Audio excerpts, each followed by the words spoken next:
అందరికీ నమస్కారం అండి. Welcome to my channel Banu talks. మన బాను టాక్స్ ఛానల్లో ఈ రోజు నుంచి ఒక అద్భుతమైన ఆధ్యాత్మిక ప్రయాణాన్ని ప్రారంభించబోతున్నాము. అదే వారాహిదేవి సిరీస్. చాలా కాలంగా ఎదురు చూస్తున్న వారాహిదేవి వైభవాన్ని ఈ సిరీస్ ద్వారా మీ ముందుకు తెస్తున్నాను. ఈ కలియుగంలో త్వరగా అనుగ్రహించే తల్లిగా, శత్రువుల నుండి రక్షణ ఇచ్చే ధైర్యలక్ష్మిగా వారాహి అమ్మవారికి ఎంతో పేరుంది. ఈ సిరీస్ లో మొదటి భాగంగా అసలు వారాహి అమ్మవారు ఎవరు, ఆవిడ సప్తమాత్రికల్లో ఎలా ఆవిర్భవించారు, ఆమెను దండనాద అని ఎందుకంటారు, ఇలాంటి ఎన్నో రహస్యాలను ఈ వీడియోలో తెలుసుకుందాం. ఈ వీడియోని ఎక్కడా స్కిప్ చేయకుండా చూడండి, ఎందుకంటే ఈ వీడియో మీలో అమ్మవారి పట్ల కొత్త నమ్మకాన్ని నింపుతుంది. వారాహి అమ్మవారి చరిత్రలో రెండు ముఖ్యమైన ఘట్టాలు ఉన్నాయి. ఒకటి అమ్మవారి ఆవిర్భావం, రెండవది అమ్మవారి అఖండ వైభవం. ముందుగా అమ్మవారి పుట్టుక గురించి చూస్తే పురాణాల ప్రకారం కృతయుగంలో అంధకాసురుడు అనే రాక్షసుడు బ్రహ్మదేవుడు నుండి ఒక వింతైన వరం పొందుతాడు. అతని శరీరంలోని ఒక్క రక్తపు చుక్క నేలపడిన ఆ చుక్క నుండి ఇంకో అంధకాసురుడు పుట్టాలని కోరుకుంటాడు. ఈ గర్వంతో అతను ముల్లోకాలను వణికిస్తుంటే సాక్షాత్తు పరమశివుడు యుద్ధానికి దిగుతాడు. శివుడు తన త్రిశూలంతో రాక్షసుని కొట్టినప్పుడల్లా వేల చుక్కల రక్తం నేలపడి లక్షలాది మంది రాక్షసులు పుట్టుకొస్తారు. అప్పుడు శివుడు సహాయంగా ఆదిపరాశక్తి తన శరీరంలోని శక్తి నుండి 7 మాత్రికలను సృష్టించింది. వారే సప్తమాత్రికలు. ఇందులో 5వ శక్తిగా అత్యంత పవర్ఫుల్ గా ఆవిర్భవించిన వారే మన వారాహిదేవి. వరాహ ముఖంతో ఆవిర్భవించిన అమ్మవారు మన వారాహిదేవి. ఆ రాక్షసుడి రక్తం నేలపడకుండా తన కోరలతో పీల్చేసి రాక్షస సంహారంలో శివుడికి విజయాన్ని చేకూర్చారు. ఇదే అమ్మవారి మొదటి ఆవిర్భావం.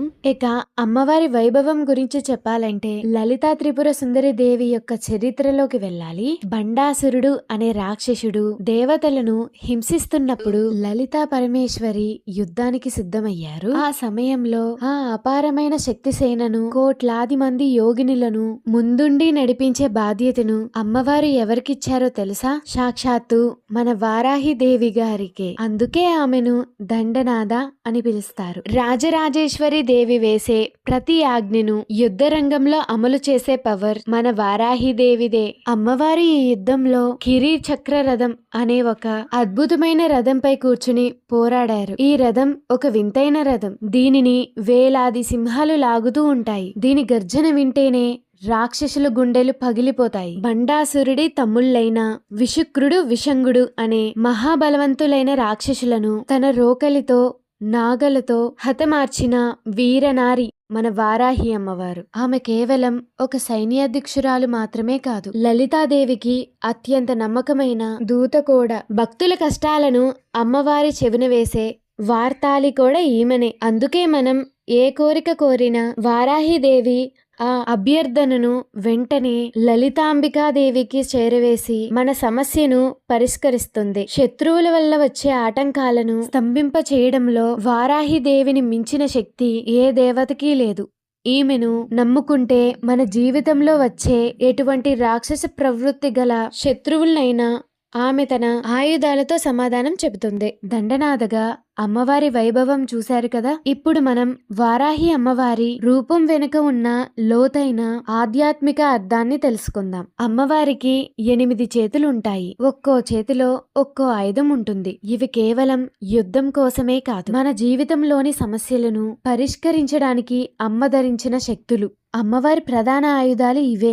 నాగలి మన మనసులోని అజ్ఞానాన్ని, అహంకారాన్ని దున్నడానికి సంకేతం. అంటే మనసులోని చెడు ఆలోచనలు తగ్గించి భక్తి అనే విత్తనాన్ని నాటడానికి నాగలిని వాడతారు. ఇక రోకలి మనలోని కామ, క్రోధ, లోభాలను దంచి మనల్ని ఒక పవిత్రమైన వ్యక్తిగా మార్చడానికి సంకేతం. ఇప్పుడు పాశము, అంకుశము. పాశము అంటే తాడు. ఇది మనసులోని నియంత్రణ లేని కోరికలను కట్టిపడేస్తుంది. అంకుశం మన మనసును అదుపులో ఉంచుతుంది. ఏనుగును అంకుశంతో ఎలా అదుపు చేస్తారో మన చంచలమైన మనసును అమ్మవారు అలా అదుపు చేస్తారు. ఇప్పుడు శంఖము, చక్రము ఇవి విష్ణు రూపానికి చిహ్నాలు. శంఖం విజయనాదానికి, చక్రం ధర్మస్థాపనకు మరియు కాలచక్రానికి సంకేతం. శత్రువుల నుంచి వచ్చే ఆపదలను ఈ చక్రం ఛేదించి మనలను కాపాడుతుంది. ఇంకా గద, పద్మము. గద మనలోని భయాన్ని పోగొట్టి ధైర్యాన్ని ఇస్తుంది. పద్మం మన హృదయం ఎప్పుడు వికసించి ప్రశాంతంగా ఉండాలని సూచిస్తుంది. అమ్మవారు వరహముఖంతో భయంకరంగా ఉన్నప్పటికీ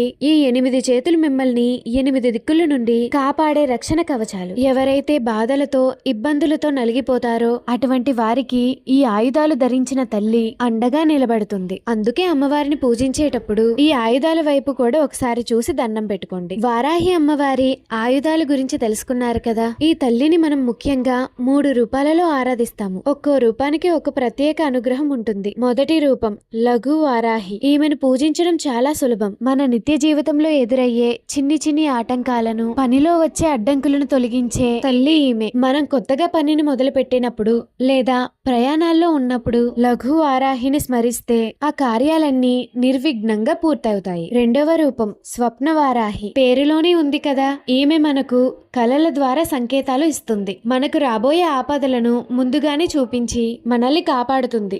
గట్టిగా అమ్మవారిని నమ్ముకున్న భక్తులకు అమ్మవారు కలలో కనిపించి సమస్యలకు పరిహారాలు చూపిస్తారని పురాణాలు చెబుతున్నాయి. ఇక మూడో రూపం మహావారాహి.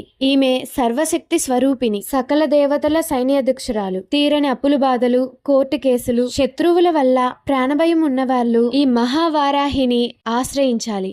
ఆమె తన కిరి చక్ర రథంపై వచ్చి మనకు ఒక రక్షణ కవచంలా నిలబడుతుంది. ఈ కలియుగంలో త్వరగా అనుగ్రహించే శక్తి ఈ మహావారాహి. చూశారు కదా అమ్మవారి చరిత్ర ఎంత పవర్ఫుల్లో. ఈ కలియుగంలో అమ్మవారిని పూజించడానికి ప్రత్యేక కారణం ఒకటి ఉందండి. ఈ రోజుల్లో భూమి తగాదాలు, కోర్టు కేసులు, శత్రువుల వల్ల మానసిక ఇబ్బంది పడే వాళ్ళు చాలా మంది ఉన్నారు. భూమికి ఆది దేవత వారాహి అమ్మవారే. కాబట్టి అటువంటి సమస్యలతో బాధపడేవారు అమ్మవారిని ఆశ్రయిస్తే సత్వరమే ఫలితం ఉంటుంది. మన తెలుగు రాష్ట్రాల్లో కూడా అమ్మవారి శక్తి పీఠాలు ఉన్నాయి. ముఖ్యంగా తిరుపతి సమీపంలో శ్వేత వారాహిగా, హైదరాబాద్లోని కొత్తపేటలో దండనాథగా మరియు శ్రీకాకుళంలోను ముఖలింగేశ్వర స్వామివారి సన్నిధిలో అమ్మవారు భక్తులను కాపాడుతున్నారు. మీకు వీలైనప్పుడు ఈ క్షేత్రాలను సందర్శించి అమ్మవారి కృపకు పాత్రులవ్వండి. చివరిగా నేను చెప్పేది ఒకటే, అమ్మవారిని పూజించడానికి పెద్ద పాండిత్యం అక్కర్లేదు. కేవలం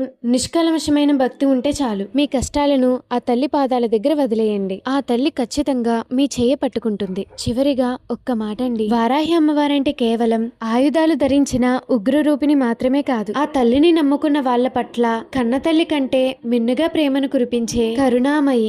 లోకమంతా మనల్ని వదిలేసిన, అందరూ మనల్ని తప్పు పట్టినా ఒక్కసారి అమ్మవారి పటం ముందు నిలబడి కళ్ళల్లో నీళ్లతో అమ్మా నిన్నే నమ్ముకున్నాను, నా భారం నీదే అని అప్పగించి చూడండి. ఆ తల్లి మిమ్మల్ని ఎటువంటి ఆపద రాకుండా కాపాడుతుంది. వారాహి సిరీస్ లోని మొదటి భాగం మీకు నచ్చిందని, మీలో ఒక ధైర్యాన్ని నింపిందని నేను నమ్ముతున్నాను. ఈ వీడియో మీకు నచ్చితే వెంటనే లైక్ చేయండి. రాబోయే భాగాల కోసం మన ఛానల్ని ఇప్పుడే సబ్స్క్రైబ్ చేసుకోండి.